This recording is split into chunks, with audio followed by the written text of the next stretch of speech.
কৰিছিল লংকাধীশপতি শ্ৰীৰামচন্দ্ৰই আৰু তেখেতৰ ভাতৃ প্ৰবাদ পুৰুষ ধাৰ্মিক বিভীষণে সদায় কৈছিল, দাদা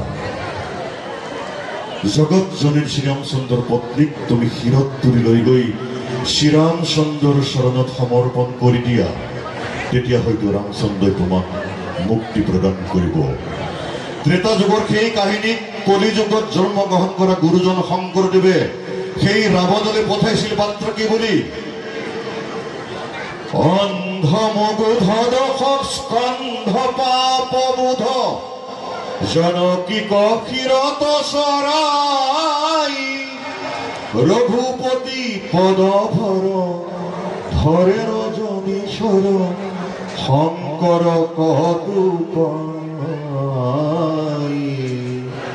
হে অন্ধ মুগ্ধ দশস্কন্ধযুক্ত ৰাৱণ, তোক মই এতিয়াও দিছো সেইটো উপদেশ, জগত জননী চিৰাৰাধ্য জননী সীতা দেৱীক তোৰ শিৰত তুলি লৈ শ্ৰীৰামচন্দ্ৰৰ প্ৰভুৰ চৰণত সমৰ্পণ কৰি দে। এয়া কলিযুগৰ শংকৰদেৱে ৰাৱণলৈ বাৰ্তাৰ যোগেদি আমাৰ সমগ্ৰ অসমীয়া জাতি জনগোষ্ঠীলৈ বাৰ্তা প্ৰেৰণ কৰিল। তাৰ অৰ্থ এতিয়াও সেই ৰাৱণ ৰূপী বহুত দানৱৰ হাতত সীতা দেৱীৰ নিচিনা শান্তি সীতা বহুত ধৰ্ষিত লাঞ্ছিত হৈ আছে।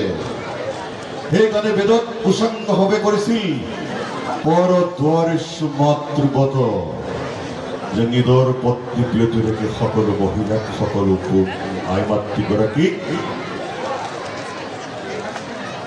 নিজৰ মাতৃৰূপেৰে পূজা কৰিব। সেই আছিল আমাৰ আদৰ্শ, সেই আমাৰ বহত্তৰ।